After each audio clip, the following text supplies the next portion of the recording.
I call to order the regular meeting of the Carrabelle City Commission. It is Thursday, March 6th at 6 p.m., and we are in the Carrabelle City Hall chambers. We'll begin with a prayer by Commissioner Millender, followed by the Pledge of Allegiance. If you wouldn't mind, please standing.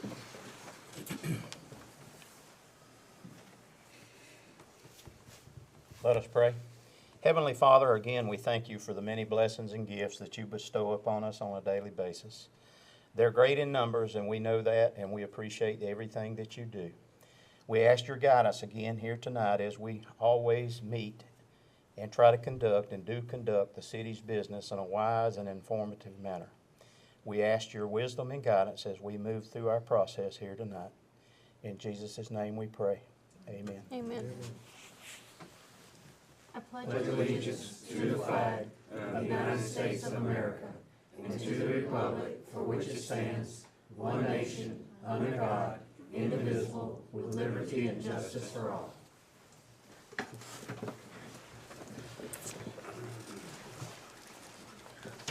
All right. Did everyone have a chance to look over the last meeting minutes? I know we just got them today. And the attorney's invoices? I'll motion to approve. All right, it's a motion to approve by Commissioner Pedrick and a second by Commissioner Walden. Do we have any discussion? All those in favor? Aye. Any opposed? And that motion carries. All right, now we will have public comment. If anyone has anything they would like to speak on, you may step up to the podium for 3 minutes. Do we have anyone, Keisha? Yeah, Ms. Sherry Olson. Okay. Ms. Sherry? Hi, I'm Sherry Olson. I volunteer at the Carrabelle Food Pantry, and I just wanted to remind everyone that we are having a free, open to the public CPR AED choking class on Thursday, March 20th at 6 p.m. It'll be held at the Fellowship Hall behind the food pantry. We're also making this a can-a-thon, so if you come, if you can consider bringing either a can of food or some dry goods to contribute to the pantry, that would be wonderful. I talked to the director of EMS, and several bus drivers needed recertification of their CPR, and so he's going to do that for $25. So if anybody needs recertification of CPR, they can get that night just for $25. Thanks. Perfect. Thank you so much. Dave Finkel with the Garden Club.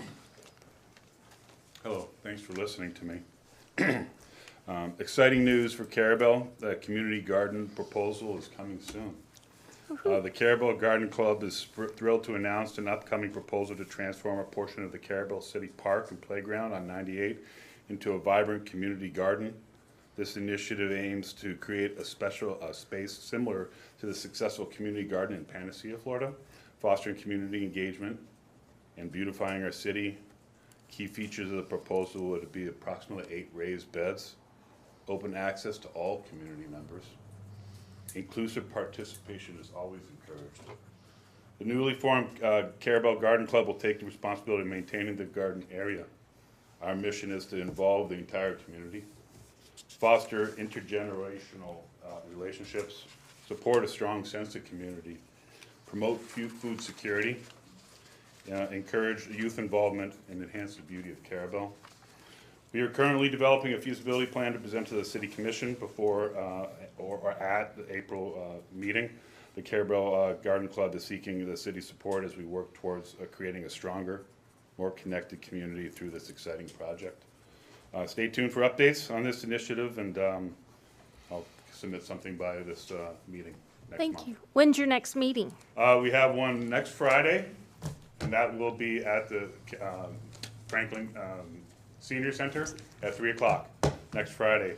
And we have somebody from the Panacea Community Garden coming to talk about how she and her team got things rolling. Perfect. So it'll be good. Thank you so much. Thank you for listening. Thank you. Julie Bassett,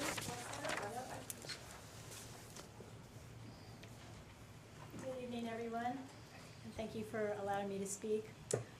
I really wanted to comment on the team Local Franklin, but I'm not sure that that's appropriate right now, so I just want to really talk about SB 110, which I believe is going to be the focus for Team Local Franklin. I had a friend that attended the Apalachicola City Commission meeting, I guess it was last week or maybe this week, and he mentioned that they talked about Team Local Franklin, and I understand that's on your agenda tonight. So I believe what that is referencing is this new Senate Bill 110 that was filed by Senator Corey Simon, I guess on February 28th. In my opinion, SB 110 threatens to eliminate what remains of rural Florida. By offering financial incentives, SB 110 pressures rural counties to expand their population and attract new businesses, accelerating urbanization and fundamentally changing the character of these communities. SB 110 establishes a costly and intrusive bureaucracy that hands state officials control over how rural counties can access grant funding. This legislation mandates the hiring of regional bureaucrats who will interfere in local planning decisions while burdening counties with extensive reporting requirements. To qualify for grants, rural counties must demonstrate plans for significant population growth through large-scale infrastructure projects designed to attract businesses. Naturally, this growth will necessitate increased land use density, effectively erasing the rural character of these areas. Does rural Florida really need additional money from the state? Florida already has numerous grants available in the state statutes to support rural counties in economic growth. SB 110 is unnecessary. It only adds more bureaucracy and additional regional planning agencies on top of those we already have. We have a choice to preserve our rural way of life or push towards becoming a smaller version of urban Orlando. The overdevelopment in Florida has brought significant challenges, and we don't want to see the same happen here. Florida's rural areas have long been characterized by their open landscapes, agricultural heritage, and small, close-knit communities. Rather than urbanizing rural spaces, efforts should focus on preserving their unique identity while supporting industries that are naturally suited to these areas, such as agriculture, ecotourism, and agribusiness. I also believe we should get that bay opened as soon as possible so that we can reignite our seafood industry, which is our cultural heritage here. And some of you a lot more than me, because I've only been here 4 years, but I love Apalachicola oysters, and I love the seafood industry here. I love eating local. Rural prosperity begins when rural counties are given their tax monies to allocate through local government without constraint and overlay of additional government red tape and additional government personnel. So I know you all are going to be looking at the Team Local Franklin. I urge you to really understand what you're signing up for. I think it's overreach by the state. I'm really concerned about the state because President Trump is going the exact opposite way. 70% of Carrabelle voted for President Trump, and I think most of us like what he's doing in terms of scaling down the government and eliminating fraud and waste. I'm very worried that the state is taking the opposite tack. I've seen so many bills coming through the legislature this session that I'm very concerned about. There's a lot of overreach there. And this rural bill, I believe it is going to pass because it's being pushed by Senator Alberton. So it's unfortunately, Tallahassee is a top-down run organization, and if the Senate president wants something, all the legislature will fall in line. So I think it's going to happen.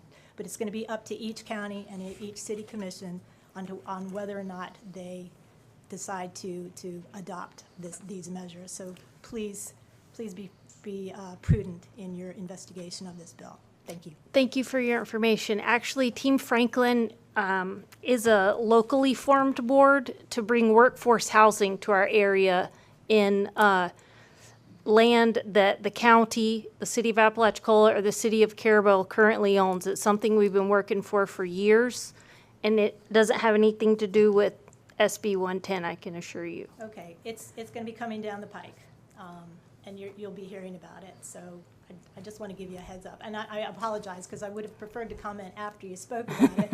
But I believe SB 184 has the potential to have something to do with the affordable housing as well. Affordable housing is very different from workforce housing. Okay. Then I don't know. I'll find out. If you want to write your email address down, I'll forward you a copy of the agreement. Sure. Thank you. Do we have any others? That's all. Okay, thank you. All right, next up is the commissioner reports. Commissioner Walden, do I you have nothing tonight. Commissioner Pedrick? Just a reminder that the Camp Gordon Johnson Parade is Saturday at 10:45. It is the biggest parade and the biggest fundraiser, the dice run and everything after the parade for the World War II Museum. So encourage everybody to come out and be supportive. Thank you. Thank you. Commissioner Gray? Nothing this time, Mayor. Commissioner Millender? Nothing at this time. Okay, I have a little something. Waiting on you. All right, good evening, everyone. We have a lot of fun happenings this month in Carrabelle. Tomorrow is our Shamrockin' First Friday in downtown Carrabelle from 5 to 8 p.m. The shops will be open late with refreshments and snacks. Rio Carrabelle will have live music, and all of your friends will be there, so please join us and feel free to dress in your luckiest festive attire. Saturday is the 30th annual Camp Gordon Johnson Veterans Parade and Dice Run starting downtown at 10:45, as Commissioner Pedrick let us know, but it's always a fun time in downtown Carrabelle. It's supposed to run a little bit later, or rain a little bit later, but come join us and have fun.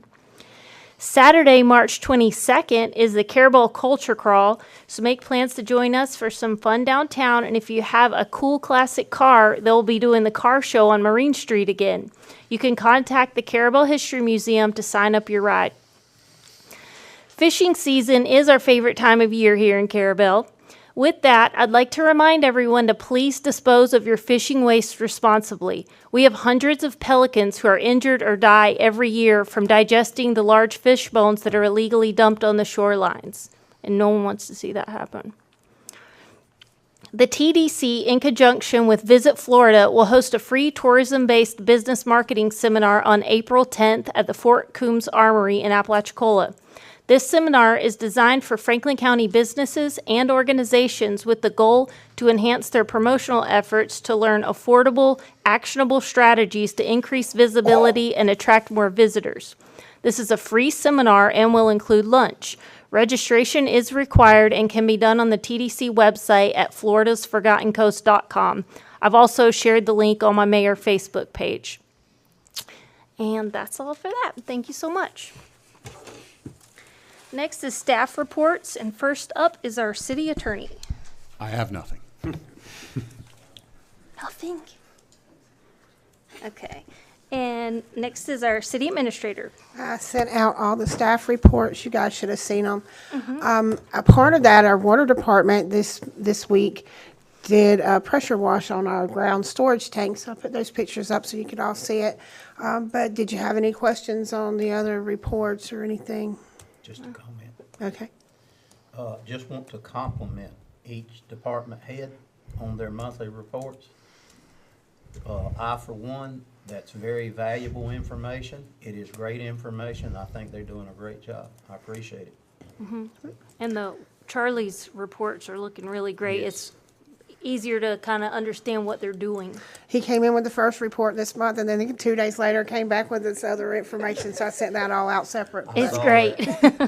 But yes, as you're all aware, we got a grant back several months ago to do an economic development plan at the airport, and Kimley Horn is doing that. So part of that is that they're having a public meeting to go over the findings and the outline future goals and actions. Kimley Horn will host that meeting here at City Hall on April the 8th at 1 o'clock. So that's not a city meeting for you guys, but everyone is invited and the public's invited to attend as well. And that's all I have. Thank you. And city clerk, what dates do you have We for just us? have a few meetings this month. The regular CRA meeting is March 18th. Y'all voted to change the time to 3:30. Ooh, good reminder. So just letting everybody know about that. March 20th is P&Z at 2 o'clock. And then April 3rd is a regular city meeting. And that's all I have. All right, thank you so much. And next is our city engineer, Mr. Large. Thank you. On our Lanark East and West Sewer Rehabilitation Project, we have a fully executed contract. We held our pre-construction conference on the 28th of February.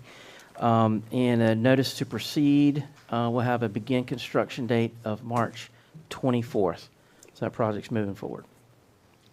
On our water supply well number 5, Thurman is field staking those property lines out there. We're trying to determine an appropriate location for the new well. And he tells us he'll have that completed tomorrow. Perfect. On the cemetery, spoke with Courtney about that, and we're going to generate plans for a gravel road so that that can be graded in there. We'll also look at a gazebo structure, a pavilion structure. Obviously want to get some input from the city on what that would look like. So we'll get back with Courtney about that. But just give you a heads up, we'll be generating those plans, and those will go out for bid. Comment on that. We've kind of just been at a standstill and going back and forth with the surveyor, and it isn't all cleared, and they need to go back in and do some clearing. But I got with Russell and I said, we need to speed this up, and how can we speed this up? And so what we talked about was putting together a plan that we would essentially bid out, and someone would come in and do all the work instead of us trying to have to piecemeal it out. But what we do need is to start having some discussions on looking at the prices, because I think that we're really low compared to the other communities around us, and we haven't had a price increase in a really long time. And I discussed some of this with Commissioner Millender earlier this week. Also, maybe trying to sell those out in phases, because if we don't, we're going to have this large piece, and we're going to have a plot down here and a plot up here and nothing in between. And to keep it, maybe do phase 1 and phase 2 and phase 3 so that we keep it moving in the right direction. But that will be for a later discussion. Thank you. Okay, all right. On our grant projects, our Baywood project, that is coming up. The resubmittal is March 14th, so we'll resubmit that project. And then on the larger Lanark West sewer improvement project, we're expecting the announcement in July. And that's all I have today. All right. Does anyone have any questions? Just question about grant request. I see that there's quite a few, there's at least 2 deadlines that I know of this month on grant submittals. Is the Baywood the only one that we're focusing on right now? I know that's a priority. We had discussed some others in the past, and have we just dropped those? Well, in terms of the SCOP program, Baywood is, I understood Baywood to be the priority there. Correct, that's what I just, Okay. yeah, what I Okay. just said. Okay. There was the RIF application. We did submit for those, and it was not awarded. I did speak with Melissa at Fred Fox's office about the CDBG program. She asked if we had any shovel-ready projects with plans and permits already issued. Really, the only one that we have there is the boat ramp. I'm sorry, the boat parking on Avenue C. Those are prepared. So, speaking with Courtney earlier, I think that would be a good application to put forth under CDBG. We also intended to submit for funding through the Florida Boating Improvement Program, and that application is due in April. So I'll speak with Melissa about that. I think the CDBG is also in April, if I'm not mistaken. So I'll learn more about that process on the CDBG side, and I can give you some more information. So Okay, I'm sorry, go ahead, ma'am. have you not heard back from FWC about whether or not that would be applicable for their grant program? Yes, we did hear back from them, but it is applicable, yes. Okay, it is Yes. eligible. Yes. Which one is that? The boat parking? Yeah, we did confirm that. Okay. But I did talk to Melissa Fox as well about the CDBG, and she really thinks it needs to be a commercial project to score higher. She says it's going to be very competitive. It's in a short amount of time. It's leftover money. I think she told me it was $40 million. So each city could apply for, I believe she said 5 million. But that it was going to be very competitive and it needed to be shovel-ready, and that she thought a commercial project would be better. But she, as Russell said, she wasn't very enthusiastic that we would be scored very well So for Right, the, on any of it. Right, I did talk about the idea of a community center, which I had discussed with Commissioner Millender, which is a great idea, and it would be a great project under that program. The issue there is you need plans and specifications and permits applied for by the application date, which I believe is in April, end of May.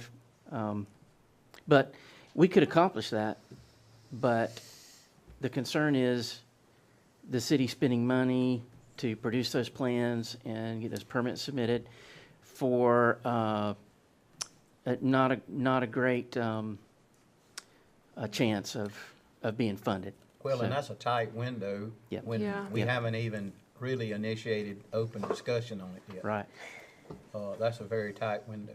right. It's a very, to me, could be a very important project for the city of Carrabelle, Yes. and worthy project for the city of Carrabelle, for the citizens of Carrabelle, and for the visitors. But anyway, it's with that timeline, it's really too late to start opening discussions. Now, something we may want to start discussions on casually, and be prepared the next time we have a deadline. One of the things that I looked at today, and I really don't know how to address it, is stormwater improvement grants. I think the deadline on some of those requests were at the end of this month, like the 29th of this month. And I don't know what all they pertain to. The first thing that comes to my mind is going to Baywood. There's a lot of stormwater issues out there. And that's one of the ones, and I know we had a couple more that we were discussing back 8 or 9 months ago. And whether they're, I guess I'll stop by saying, if there's a window and we have that opportunity, we should not miss that window. We should try. If we don't try, we know what the answer is. If we do try and get turned down, hey, that's just the way it goes. But if we don't try, we know we're not going to get that support. So that's where I was going with some of that, Mr. Russell. Okay, thank you. I'll look for some programs that would fit there. I'm sorry, Mayor. Go ahead. we did submit funding requests to Senator Simon and Representative Schoaf's office for the Baywood Drive Stormwater Project and for a new fire truck. And that was submitted this week, correct? The final paperwork, we got to them this week. Yeah. And again, don't take anything away from that. I think that, I know that's our priority. But there were some others that were on our radar that we haven't discussed in a while. And if there's a possibility, we don't want to just leave those alone either. That's the way I feel. I don't know how the rest of the board feels. So, Understood, thank you. thank you, Mayor. Anything else? No. Okay, thank you. All right, next is our advisory board reports. Ms. Tamara, would you like to go first? I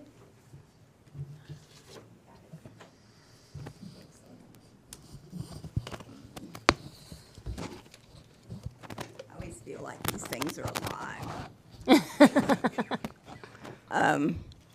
Well, hello there. It's nice to see you all. The main thing we've been working on at the Carrabelle History, well, two things at the History Museum, besides just our normal operations, is one, we've been celebrating Black History Month, which was the month of February. And our exhibit was so popular that people are still coming in and asking to look at it. So we decided to leave it up for at least the rest of this month. So if you haven't had a chance to stop and look at it, we're getting some amazing responses to it. So I just commend that to you, both from, local people who are kin to folks, and then also from strangers who are just coming through town on a vacation, which is fascinating to me how that works.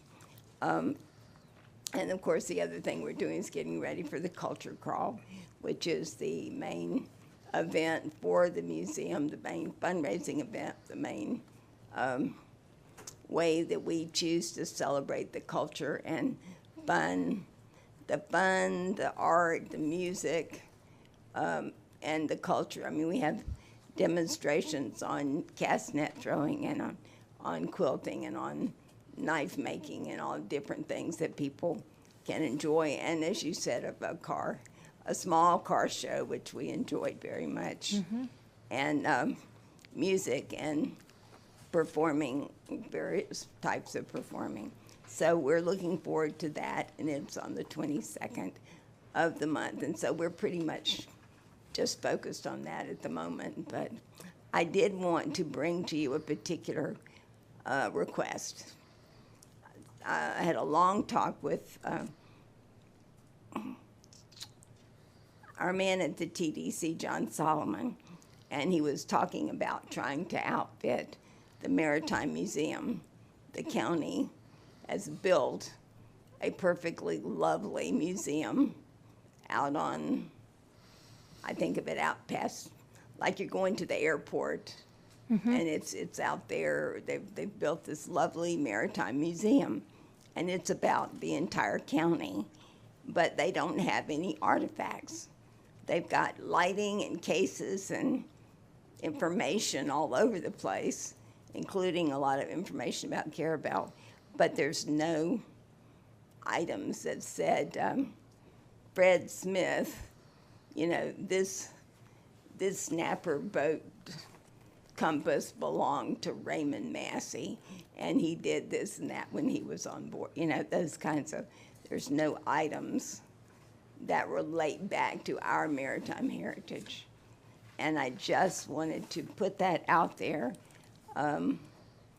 I know that many families have stuff in the garage, stuff in the attic, and things that you never really knew what you were going to do with it. But if we'd like to honor someone who was a person from Carrabelle that was involved with maritime heritage, it's a wonderful opportunity to get some things put there.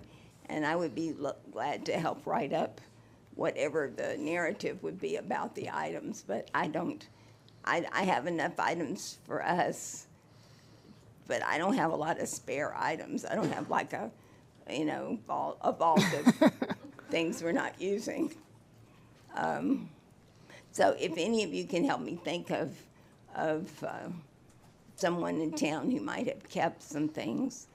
I remember we started our museum with a compass off an old snapper boat that Raymond was a kid working on, where he'd have to bait all those hooks. And he sat and told me for hours about how it worked and what it did and about the days of being on that kind of ship. So that's the kind of thing I think would be very interesting to have on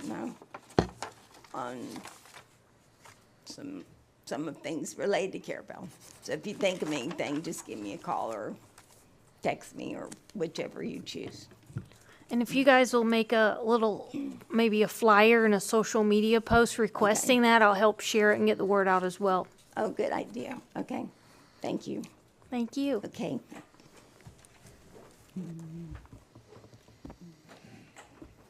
Mr. Steve Allen, do you have anything for us from the Lighthouse Association? Yes. Thank you. Just a quick announcement. If you haven't gotten a chance to go all the way to Sop Choppy and check out the worm grunting event, we're going to have a worm grunting demonstration on our worm moon coming up on April the 14th from 5 to 6 is the worm grunting demonstration, and then we'll have our full moon event afterwards. So just inviting you to that. And then the only other thing I'd like to just give you a heads up on, The crew, the board, and the group of people working at the Lighthouse are working on our infrastructure grant to submit to the TDC. I'm sure Courtney has heard a little bit about it, but we need some fencing and some storage and some electrical stuff and some plumbing stuff, and we have a whole sort of shopping list. And that TDC grant is a $25,000 grant that comes to the TDC to museums. We'll be submitting that to the TDC, and we're working through getting all the quotes and stuff. And next month, I'll come back and tell you all a little bit more about that, the detail of that. So thank you very much. Thank you. Thanks, Steve. And I'm going to have one of those as well. I figured. Any others, Courtney? Okay. All right, next is our public hearing. And we have a proclamation 02-2025. Will you be right. reading that for us, Mr. Attorney? Yes. So Okay. Proclamation 02-2025, City of Carrabelle Volunteer Week, April 20th through 26th, 2025. Whereas the entire community has the power to inspire, equip, and mobilize individuals to take action that changes the world. And whereas individuals and communities are at the forefront of social change, realizing their ability to make a difference. And whereas during the week of April 20th through 26th, 2025, volunteers across the nation will be recognized for their commitment to service. And whereas giving of oneself in service to another not only empowers the giver, but also enriches the recipient. And whereas over 20.4% of Floridians volunteered in 2024. And whereas volunteers are essential to building a caring and productive community. And whereas a volunteer saves an organization an average of $33.49 per hour nationally. And whereas in volunteering, in Florida, a volunteer saves an organization an average of $31.61 per hour. And whereas volunteers dedicate their time and efforts solely to improve our community. Now, therefore, we, the Carrabelle City Commission, do hereby proclaim the week of April 20 through 26, 2025 as National Volunteer Week in Carrabelle, Florida. We encourage all citizens to engage in volunteer work and urge others to recognize those who selflessly share their time and talents with those in need. Thank you. And would anyone like to speak on this? Have any Me? comments? Go ahead. I usually have a lot to say about volunteers, and I do tonight. I, for one, I love all the volunteers, especially that lady sitting right there. All of our volunteers, yeah, all of our volunteers throughout the city, we don't often think about, and I'm going to see if I can cover them all. Dangerous. Garden Club, brand new. Thank you from the bottom of our heart. That's something new coming in right now, Mr. Dave. You come here tonight and talk about that. That's all volunteer, and we most definitely appreciate you. Our Planning and Zoning Board, it's all volunteers. They do an excellent job. They do a lot of work for this office and for the city and represent us very well. And that's all volunteer work. It's their personal time. The Volunteer Fire Department. Speaking of the Volunteer Fire Department, I'm tickled to death. We have a new volunteer that's a female that's on our Volunteer Fire Department now. Our volunteer fire participation is way down. I would like to ask, and publicly, everybody look at it. If you want to serve your community, there's plenty of volunteerism that you can do, and you can be very productive and beneficial to your community. And being a volunteer firefighter is one of the best services that you can provide, not only to your community, but to yourself and to your fellow neighbors. And they could really use some participation. I know I was a volunteer on that fire department some 40 some odd years ago, and at that time, the volunteerism was so popular with the fire department, there was a waiting list of 20 or 30 that you had, if you applied to get on the fire department, you had to wait a long period of time for someone to leave to get on it. Anyway, volunteer fire department, very important. I've covered the P&Z. What else? Aviation, thank you. Camp Gordon Johnson volunteer. Yep, Aviation Board. I participate at the Aviation Board meetings quite a bit, and I started participating at that some 6 or 8 months ago. Those folks that participate on that board, they do an outstanding job. They put in and dedicate a tremendous amount of their personal time for improvement of our airport and to follow grant requests. You heard tonight that Kimberly Horn's going to be here talking about activities and improvements and things coming along on that airport. There's a lot going on for improvement at Thompson Field, and it's all because of those volunteers that participate. They do a wonderful job. Our History Museum, and again, Miss Tamara, I sit and think about it very often. I get a chance to visit with her, very much enjoy visits with her, but Miss Tamara and her staff do one outstanding job at the History Museum in Carrabelle. And I can't speak enough how much that she does that reaches beyond that History Museum. Steve Allen and all the participants at the Lighthouse Board Association, that's all volunteers. They do the same. They do an outstanding job. You heard some things mentioned tonight already, that they work with TDC for funding. There's just all kind of activities going on with our volunteer boards throughout this community. And most of the time, like I said, we get complacent and we don't think about that. We just take it for granted that those activities happen. But think about it, folks. There are people behind those. There are good people behind those that dedicate their personal lives and times to it. And I, for one, can't be no more prouder of the volunteers. Thank you. Thank you. And not to forget our food pantry and our other farm share workers that provide such a huge benefit to our community that many, many people depend on, and the air and meal service that we now have in town. Absolutely. All of that is, we just can't thank you all enough, because it's really what makes us be able to keep going with these services that we so desperately need but couldn't afford otherwise. So thank you all very much. Do we need an action on this?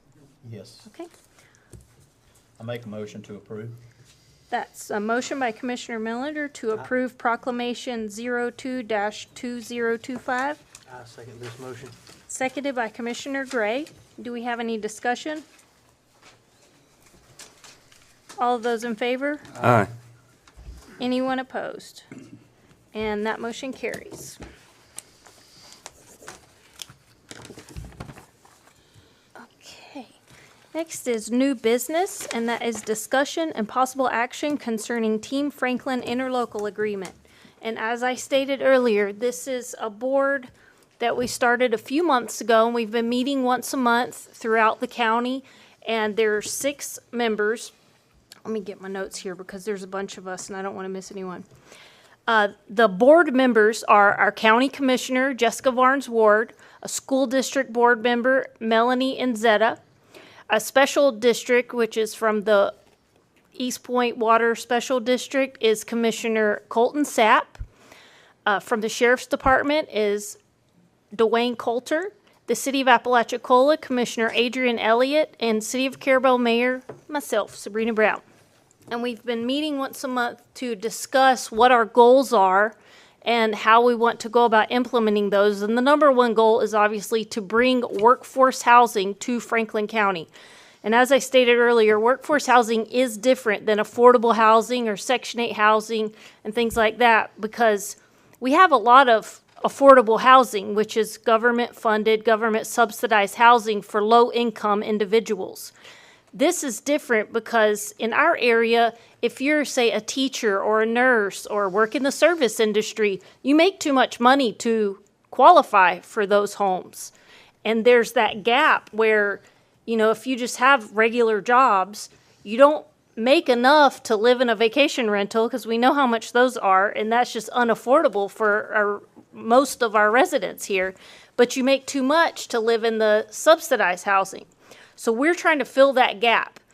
And the City of Apalachicola, the City of Carrabelle, and the school board and the county owns a significant amount of buildable land. And our goal is to use that to build affordable housing, but also we're looking into bringing tech programs to this area. We've been speaking to Tallahassee Community College about bringing like a truck driving school, maybe some electrical classes, and things like that in construction fields that's much needed around here, and we have a ton of those individuals that work in those fields, but they would be able to stay where they live, go to school, get a job, afford to live here, and that's basically our main goal. So what we're asking for today, we're forming an interlocal agreement with these 6 departments so that we can file for grants and things like that to make this a reality. So in a nutshell, that's basically what we're doing here. Does anyone have any questions? I know it was a long 16-page document. I got one question. How is it funded? Well, we have no funding at the moment, but it would be hopefully through the grants that we're going to be applying for. So no taxpayers' money. No taxpayer dollars. Thank you. And just to confirm, Mr. Hartman, did you have a chance to read over this, and did you Yes. have any So concerns? I think what the mayor said is exactly accurate. It looks like they are hoping to be grant funded. The only alternative there is that the members can contribute money, but it would be approved by each and every member. There's no obligation. So if you collectively agreed that each member will chip in something, you could do that, but they cannot compel any member to contribute financially. So there's no binding financial obligation. And by signing the interlock, if we was to agree to that, that would have to be approved by the board, or not? Correct. Okay. Right. The member would bring it back to their respective board, commission, council, and get it approved. Yep. And one other question that had come up was if, for whatever reason, I'm not saying this would happen, but if a member, government organization or other, did not like the direction things are going, they can pull out. So there's a provision to allow you to withdraw from it. You're not tied to the group off of in any direction you do not want to go. 45 days, right? If I read it right. I did actually read the whole 16-page. Nice. Are there any other questions or concerns, or any from the public?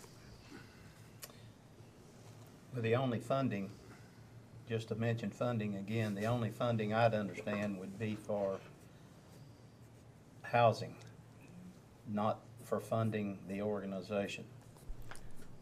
It's not for funding the organization in As an itself. operational organization, that's correct. Okay. And I would mention one other thing that I've seen this develop, and it seems like a great organization. It does talk about in the interlocal about economic development, which workforce housing certainly would be part of that, but it's definitely broader than just workforce housing, right? I know that's the focus. I mean, that's what we've discussed in the past, and it was interesting that the agreement kind of uses a broader, takes a broader range, which is fine. I mean, I don't see any issue with that, but just understand that it's not limited to workforce housing. Mm-hmm. As an example? I Like the believe tech school. the bus barn and tech school. Mm-hmm. Yep. I think some of the things the mayor mentioned, that Commissioner Pedrick mentioned, and that's kind of yet to be determined, I think. It's still pretty new and fresh, but Yep. I think we have some very positive goals that everyone in the community can benefit from. I think that if it goes as what everybody wants it to go, it will be super. There is a clause, like the lawyer said, for us to back out if it don't go that way. So I'm going to motion to approve the interlock agreement. Okay. And do we have a second? I'll second.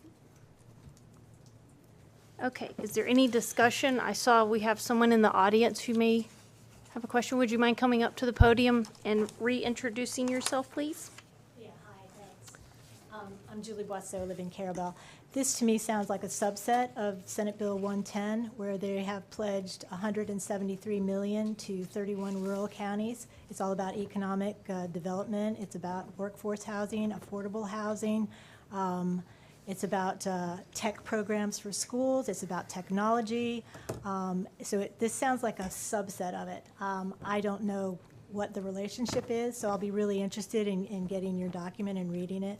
But I would just urge caution on this, because my understanding is if you put in all of this infrastructure, the grants will pay for that for the first 3 years, but once 3 years is over, the taxpayers are responsible for paying for all of the infrastructure costs. That's not what this is whatsoever. It's not, it would probably increase our tax roll because this would be property that would be on the tax roll at the time. I'm not 100% sure about that, but it's similar to a land trust. We have a land trust right now, and the people running it are trying to retire. So they're giving us a lot of feedback on how they have built houses and kept it in the land trust and made it affordable for our workforce. So the same grants that the cities get, that the county gets, that each of us get on a regular basis would be the same type of grants that this board is looking to apply for. Okay. This is a bigger program, which I believe this county is going to be interested in participating in. It's a lot of money. They're talking about cardiac units. They're going to put in a cardiac unit here, scanning units. They're going to improve our medical structure. I mean, it is all encompassing, and to me, it's very scary because it's going to change this county beyond belief, I think. So I'm not real excited about it, but it sounds like you're doing something different, but the same. I don't know. I'll be interested in getting your document and just to see how they compare. But Okay. thank you. Thank you. Do you have a question? I have several questions, but I think I'll just let them see how it plays out because I guess I'll go ahead and say part of it, Bill.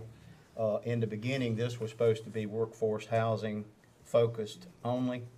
But it sounds like we're moving a little bit away from just workforce housing.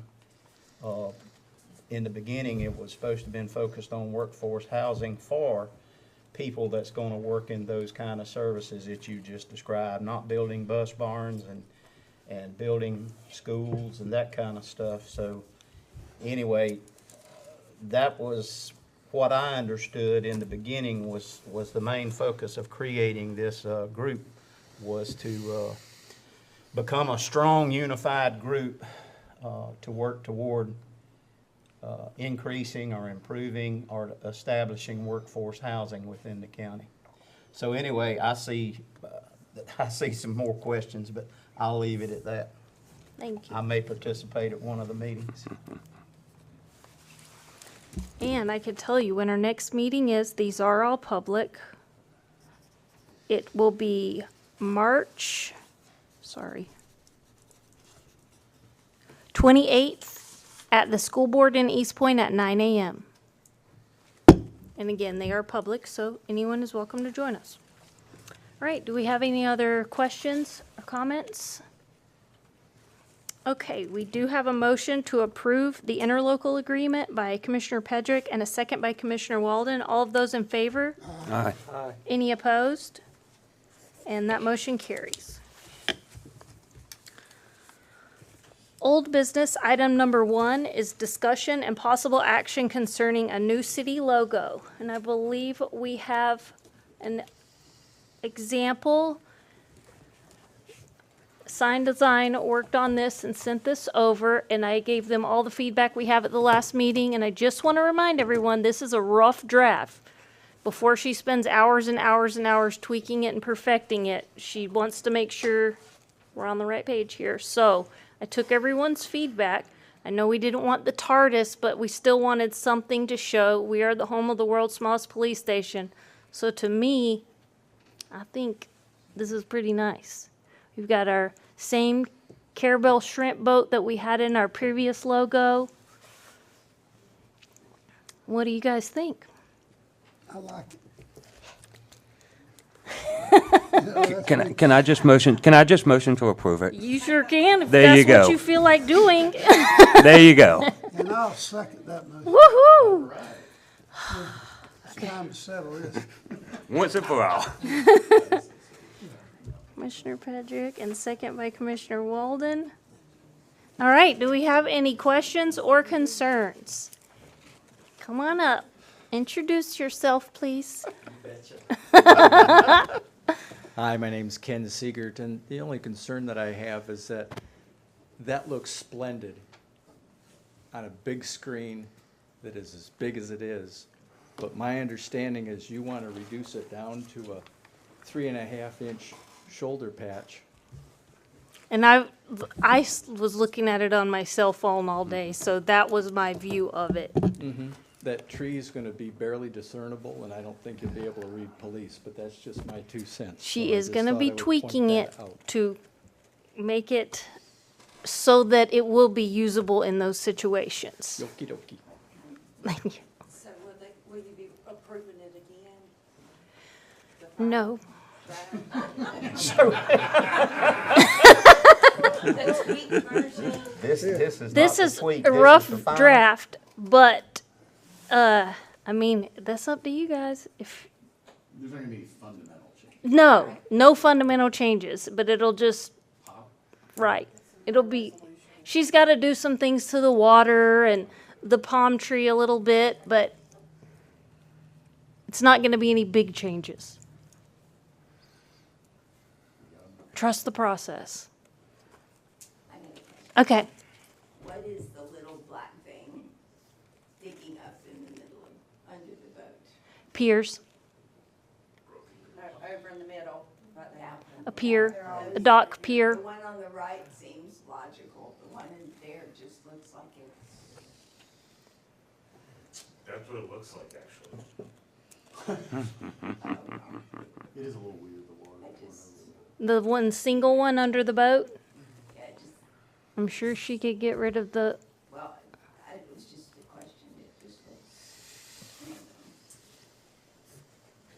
The patch is gonna be so small you won't see it. Get rid of that one here. Okay. Well, on my screen, it's this big. Yeah. On my screen. I couldn't even see it when it was me. Where's the mullet? Let's not go there again. Yeah, let's not talk about mullets. That's a sore subject. All right. Any other questions or concerns? I have the motion by Commissioner Pedrick, second by Commissioner Walden. All of those in favor? Any opposed? And that motion carries. Thank you. Okay, next is discussion and possible action concerning mandatory garbage. And as some of you know, we did have a special meeting, a workshop on Thursday, February 20th, where we came up with a lot of interesting ideas and questions and discussions. I believe we still have a lot to discuss and figure out. I did speak with our county commissioner, Miss Jessica Varnes Ward, today to find out kind of where they are in the process, and they still they're kind of in the same boat. They still have a lot to figure out, but they haven't given up on it. I let them know that there was talk that we may be interested in partnering with them on this. If it's something they move forward with, maybe if it works for us, we would like to implement it all at the same time.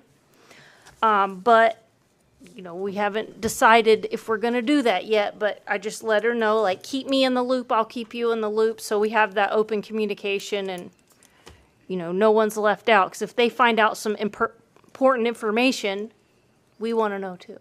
And same with us, I'll keep her posted as well.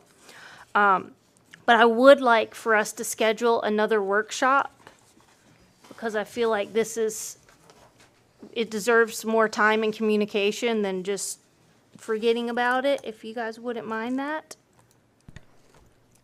Or does anyone else have any questions or comments they would like to add? Go ahead. No, go ahead. My only comment, and I'll go back to my question that I asked at the board, is, you know, before we put all this time and effort into figuring out the how, what, whens, and everything, is mandatory garbage something that we want, whether it's by ordinance or by, you know, franchising. So I think that is the one huge question that we have to answer before we go spend months going down all these roads. Well, for me personally, I don't know if it's what we want because I don't have enough information on it. Thank you. I mean, I can't make that decision. If it's gonna cost us money, no, I don't want that. If it's gonna cost the taxpayers more money, no, I don't want that. But if we can figure out a feasible way to make this happen that works and makes sense, then I would be for it. So I just, Well, my opinion is there's no way this would ever work with just the city doing it and the rest of the county not. It'd have to be countywide. But there's, how are we gonna franchise it? How are we gonna pay one company off? We got two now. The lawyer has discussed this. It's a pretty expensive payout. So we're a long way from Right. settling this thing. But anyway, that's what I had to say. Mr. Hartman, did you have? Yes, and I can just add a couple things to what the mayor mentioned. She's going right to the source, talking to one of the commissioners. I talked to the county attorney at length about it, and I'll throw a couple more just bits of information at you just to consider, and I'm sure it'll come up with more questions when we get to the workshop. It is that the county, although they're not, there's nothing imminent with the county when I say in the next month, but there's an FWC grant for bear-proof cans that's significant. I want to say $700,000+ for bear-proof cans. And that is going to be an impetus to the county to get on board with mandatory garbage pickup, because I believe, and I'm speculating here, but I believe that's kind of part of in order to get the bear-proof can money, they're going to have to get involved in the garbage pickup business, because it'll be routed through the county to the provider or providers. So the county attorney thought that this would come to a head in the summer, this summer. So it'd be good for us to get our ducks in a row. One other thing is we attempted and attempted to follow the statute in order to get out of having to make that payment in the event we go exclusive. That's very much, like I was saying, I was hemming and hawing about it at a couple meetings now because of the excellent lobbyists that the solid waste industry has. They did amend that statute again, so that is a little bit of an open question. What's not an open question is that the county never provided that notice. So they're 100% in the bag of, if they go mandatory, they did not do the notice that we did and all that. So they're kind of stuck in that difficult position, which again, the statute talks about it can be negotiated and worked out and everything else, but given the nature of our budget, their budget, it's just kind of it would be a large kind of hit to go exclusive. So, those are just considerations, but I do think, obviously, as the mayor mentioned, that a workshop would be good to determine, again, primarily whether we want to go to mandatory garbage. Again, the county, my understanding is, again, this is going to come to a head in the summer, and if they don't move on it, then they don't get the bear-proof can money, which they're intent on getting. So because obviously we need it. Very The much bears so. are cracking those things open left and right. So yeah, so that's just for everyone to consider. And in order for us to be ready to move on that, I don't usually say this, but I do on this case, and it's up for you all to decide, is whether we kind of follow and we just do basically what the county's doing. So we're not left as the only spot. Right now, just as Commissioner Walden said, right now the only mandatory garbage is in Apalachicola. The rest of the county and us are non-mandatory. Well, that could change this summer, right? It could be, we could be the one odd man out on that. So if we want to decide if it's right for us, of course, we can be the odd man out. That's not a problem, or woman out. But we want to, we have the option of following the county's lead, which makes it potentially easier for y'all to decide things too. Yeah. Right, would you guys like to schedule a workshop for this? You want to do it the last week in March? Question? Come on up.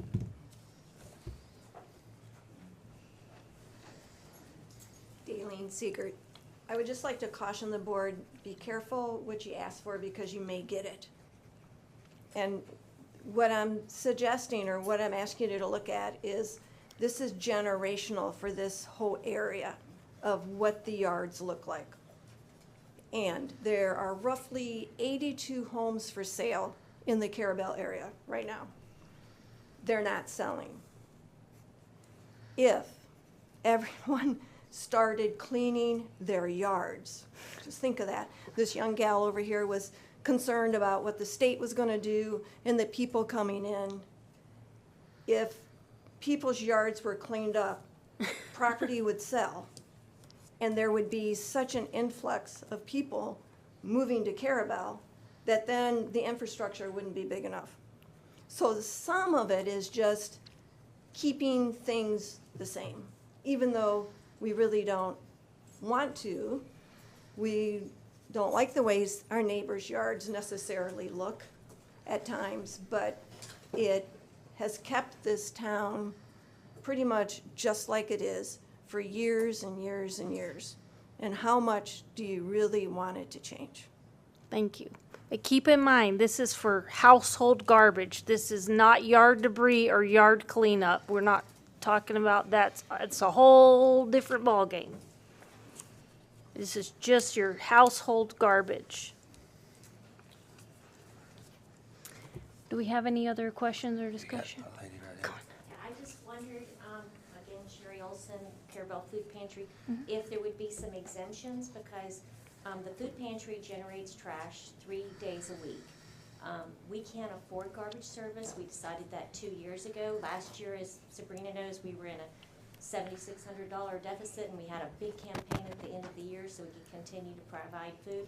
So we have volunteers that take that trash for us to their home, and if we had to incur it, that's just less food that we can put out. If there could be an exemption for people like the Carrabelle Food Pantry, it would be wonderful. And we understand that as well. And that's part of what we would need to workshop, is figuring out how we would enforce it, who would be included or excluded, and how to handle. I mean, there's tons of things to figure out and discuss. So that's a great point, and just one more thing that, you know, we need to think about when we're making this decision. Thank you. Okay. Before we set a workshop, Mayor? Are we gonna, you know, we had our workshop already and we've discussed it at a couple of city meetings. And we had a lot of questions at the workshop and at the meetings that we don't have responses to. So if we set another workshop, are we gonna have some responses to some of those questions, or are we just I would gonna certainly beat the- hope so. beat the same horse? That would be the goal, is to have answers to our questions. Is anybody in charge of getting those? Well, Information. I'm planning on keeping in contact with the county to find out, you know, what they're doing, what their thoughts are, what they've learned. We did touch base with the tax collector, who was going to look into it. She didn't know much about it and really wasn't sure that that was something that they would even be willing to do, but she had to check into it, so. And hopefully we'll have that information before the workshop. I don't think so right now. I just bring it back to next month meeting, and anything new, we'll discuss it. Okay. I missed the last workshop, so, how many citizens showed up? I mean, We had a few. had a few. I don't see where there's nothing we gonna discuss there we can't discuss here on an agenda. It's just my opinion. Yeah. I think our workshops, if they're productive, they're great. But the point I'm trying to make is if we don't have anything different to talk about than what we talked about at the last one, I don't think we'll be productive. And I'm not trying to be negative, I'm just trying to be factual. Because there's a lot of things been said here tonight that has been checked on. I've done every one of those. The communications from the county, I'm pretty well informed. With the tax collector, I'm pretty well informed. But I don't have answers. Now, the one on the attorney he just gave about us having to pay one of those vendors, I'm not clear on that. I don't know if we're going to have to or not. How much If that we would go cost? exclusive to one vendor, are we gonna have to pay off the other vendor currently? This is, I know you look to me for guidance, recommendations, determinations, and- right? and the I'm reason telling why- you, what I'm saying is that due to the change in the law, we did what we were supposed to do under the old version of the statute. But now under the new version of the statute, I can't find any guidance from the Attorney General in case law, anything else. I've inquired, and I'm told that they have negotiated on these, right? Which, again, is open to just any outcome almost, right? When I say any outcome, but different amounts of money and this and that.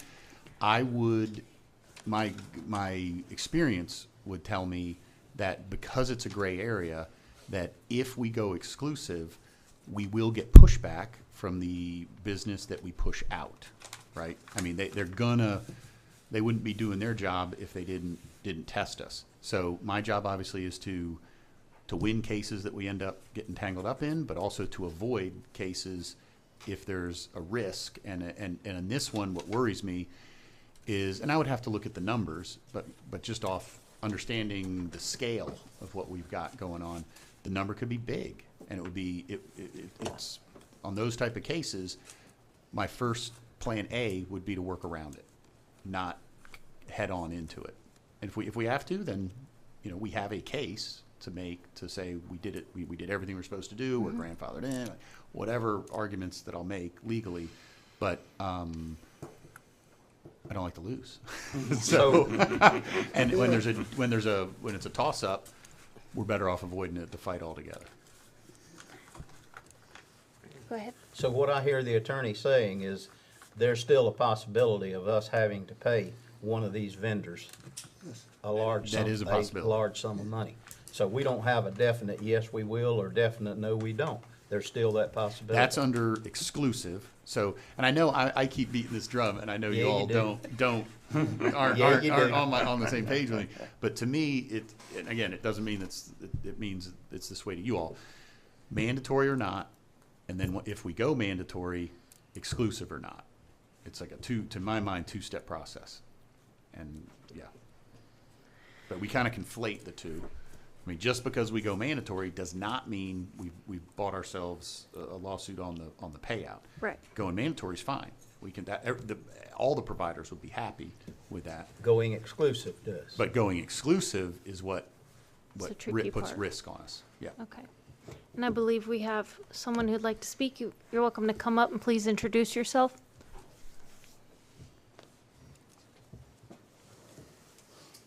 Good evening. My name's Lloyd Childrey. I'm the Director of Governmental Affairs for Waste Pro. I've spoken to this board, it's a few years ago, which was the catalyst for that letter that went out. So the answer to everything is not to go out to franchise. Mandatory, I believe it's a good thing for any community.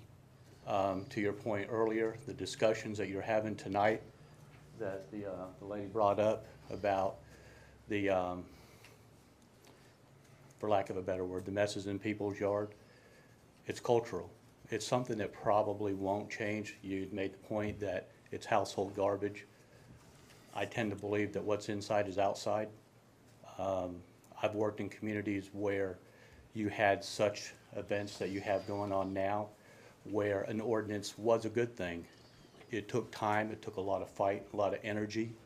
But at the end of it, you get 2 or 3 years past it, people love it, try to take it away from them, and then you have another fight on your hands.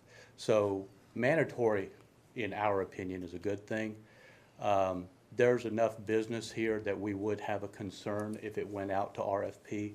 To your point earlier, there is a gray area. We've not litigated it yet, to my knowledge. This is not a threat, please. I don't want this to be the test case. But please don't take that as a threat, because it's really not. Should you go in the direction of another workshop. I would greatly appreciate the opportunity to be there. I wish I'd have been at the other one. Perhaps I could have added a little bit of color to it. But in the future, moving forward, should you decide you want to pursue this, then I would absolutely love to be part of that. Then I believe the attorney was speaking about FWC and those carts. I've spoken with Representative Schoaf on several occasions. I've worked with FWC on this, and you're exactly right. This thing is, FWC wants it, the county wants it. There's just a little disconnect between the two right now. The money's sitting in the bank, ready for a check to be written, but it's That's just for the bear-proof cans. bear-proof, yes, bear-resistant carts, but Whatever. yeah. Bear-proof and bear-resistant, there's a lot of difference. I don't think there's anything a bear can't get in once he puts his mind to it. Couldn't agree more, but that's what they term it. Yeah, and it's not just carts too. There's another pot of money out there for front-load cans too, or rear-load cans. But in any case, moving forward, should you feel it appropriate to me be a part of that, I'd really enjoy that opportunity. Thank you. I believe you were on the board when we talked last time too.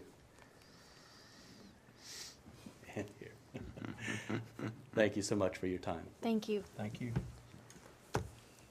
Okay, so it sounds like we're still waiting to hear back from the tax collector's office to see what their feel is on this. And then obviously any feedback from the county, but it may be a while before they make any movement on this as well.